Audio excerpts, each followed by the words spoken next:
and welcome to the first 3-string cigar box guitar lesson for 2025. Hope you had a great Christmas and New Year. So starting off the new year hopefully with a bang. This is Born Under a Bad Sign by Albert King from 1967, first released on Stax record label. So great tune for 3 strings. I think it works particularly well. Nice and simple, but got a great sort of groove to it. It's got a nice sort of riff heavy thing going on, and I'm in our standard GDG tuning, but I'm actually playing a blues in the key of D. So the chords, the sort of chord cycle and the riffs are all based around D. And he actually played the original. The original was recorded in what you call D flat. So very close.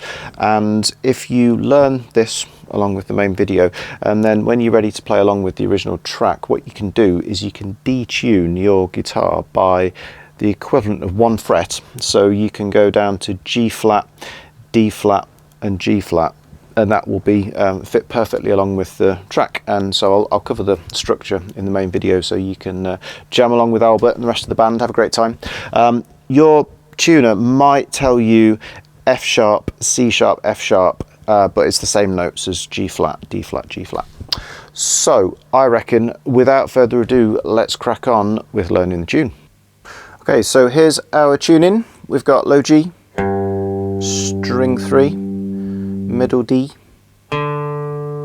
string 2, and high G, string 1. So like I mentioned, this is a blues, but it's not in the key of G, it's in the key of D. So that would mean that the strongest chord is, say if you do either a bar, we're going to use both of these at fret 7. So that's covering all of the strings, clamping round. I can put a link through to some greater explanation for this way of playing for Sunshine Your Love, but we can also play D down here as well. So that's fret 2 and fret 2 on the 1 and 3, the 2 G strings, and then leave the open D so you try not to catch it. So that is a D. These are both power chords. Okay, and the other 2 chords that you'll get in a blues in D are A, so that would be again barring across fret 2 this time, so covering all the strings at fret 2, and then G, open G. So the open strings are a G power chord. So we've got D for the main chord, and then we've got A and G for the other 2 chords in the blues. And also the riff, it's pretty riff heavy this, and so the riffs in the song are just completely taken from the minor pentatonic scale, but we've got to play one in D as opposed to G here. So I'm going to start, I'll just demo this quickly, I'm going to start on the middle string, so there's a D, and then I'll go to fret 3. I'll probably step up with the same finger, so I'll use finger 1 there, so the whole hand moves up, fret 5, and then fret 7, that's all on the middle D string, and then you can go to frets 5 and 7 on the high G. This fret 5 here, I can play that at fret 10 instead, so instead of fret 5 on the top string I can go to fret 10 on the middle string, and that's how I played the riff. So the riff actually starts at fret 5, so it doesn't start at the beginning of the scale. So you could maybe step up, so start with your first finger at fret 5 of the middle string, and then move up to fret 7, and then you can either use finger 3 or finger 4 at fret 10, and then we're playing frets 7 and 10 on the high string as well, either with 1 and 3 or 1 and 4. So the riff is 5, 7, 10, next string 7, 10, and then we're going to go into a D chord for for the start of the main groove. So the start of the riff, so the whole tune starts with everybody playing the riff, and we're going to start at fret 5 and we're going to go to 7 and 10, 7, 10, so middle string and then top string into a D power chord, a D bar chord. Incidentally, we're using a pick, so you can play this with your fingers, but I think you just get a more sort of punchy sound, more sort of like electric guitar style sound with a pick. And we're gonna hit the D, and I'll do a slightly staggered sounding rhythm. So I'm gonna go down, up, down, but it's not going to be even, it's not going to be down, up, down, it's going to be a longer first downstroke, like a flick on the up and straight back in with the down, so it's a very short upstroke. So it'd sound like this.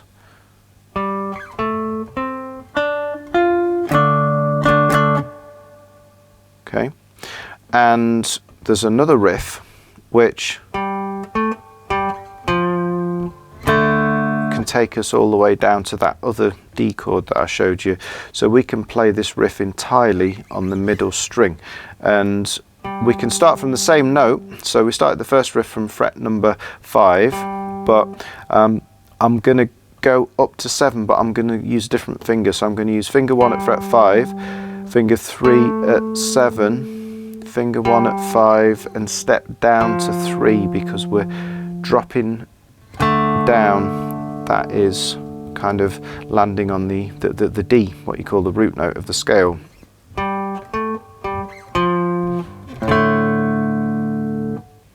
So that second riff looks like this. Fret 5, middle string, third finger fret 7, first finger fret 5 again, down to fret 3 with my first finger, and then go to that other D shape. If any of this is difficult, you know, you can substitute. If that's difficult to get your fingers around and sort of not bridge, so you're not catching the middle string, you can just keep landing back on this power chord, this bar chord. It's absolutely fine. So we're going to keep doing whichever one we're on. We're going to keep doing that rhythm. So when you're strumming, fairly sort of loose wrist, it's like a flick with the up, or we're going to keep doing that rhythm. So, start of the song, everyone plays the riff, and then it's down, up, down, down, up, down, back to the first riff. You can just alternate between the two versions of the riff, going up and going down. So the one going up lands you on the D up here, and the one going down lands you on the D down here. And the timing is the riff is coming in on beat 2 and. So it's sort of coming in almost halfway through the bar. So it would be like 1, 2 and 3 and 4 and 1, 2 and 3 and 4. 1, 2 and 3 and 4 and 1, 2 and 3 and 4, 1, 2. There's one little riff that steps you into the other two chords I mentioned, the A and the G, and so that's basically just a note that's stepping up one fret at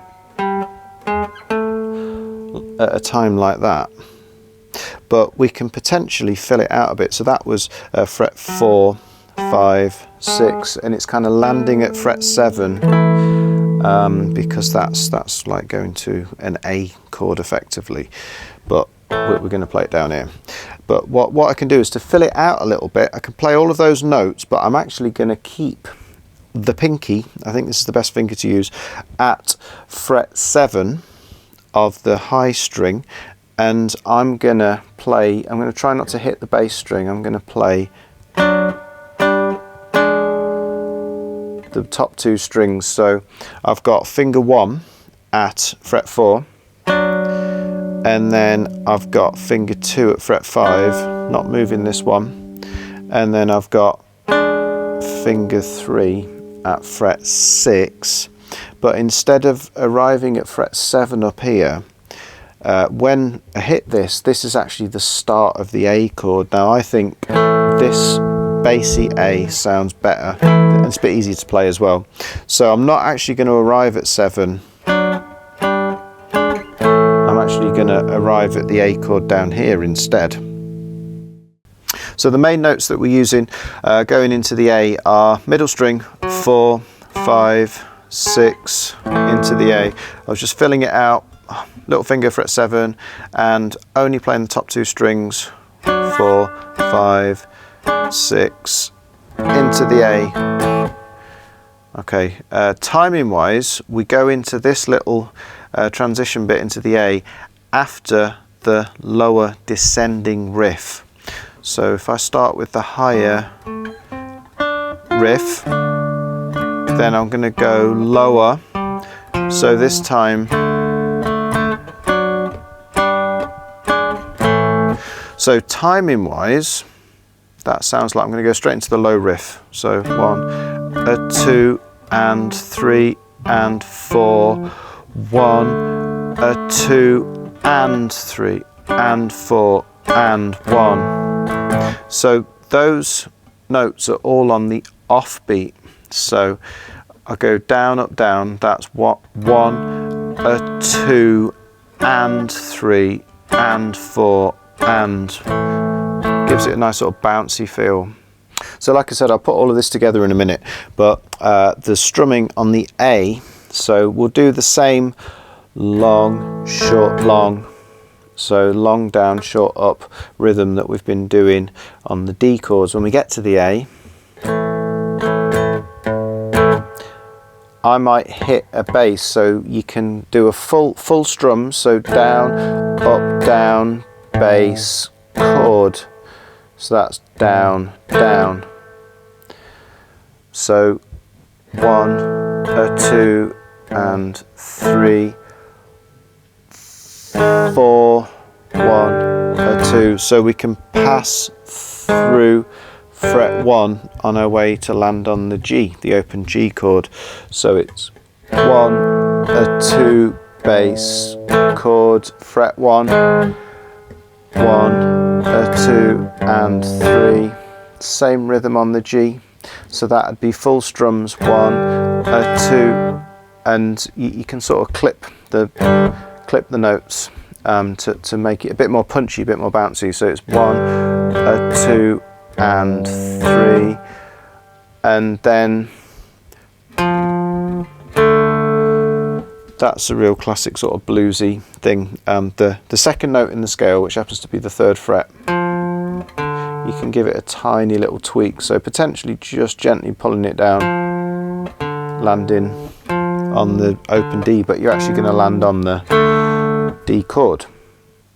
So we've got down, up, down, you can clip that, bass, chord, clip that as well, drop down, that's like an A flat, and then G, same rhythm, down, up, down. To clip it, you're going to have to just touch the strings lightly with your fretting hand. Bass, chord, bluesy note, taking you back into the D. So it's A, pass through,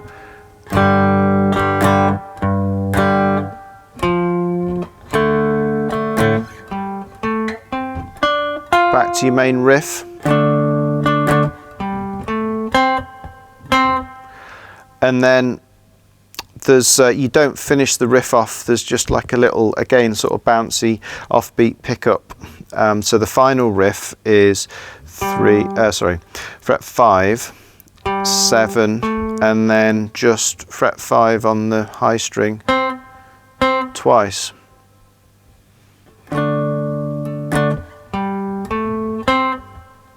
And then we're into the main blues cycle. So I just mentioned that we'll get into the main blues cycle because it is actually a 12-bar blues once he gets into the song, but the intro is a bit funny.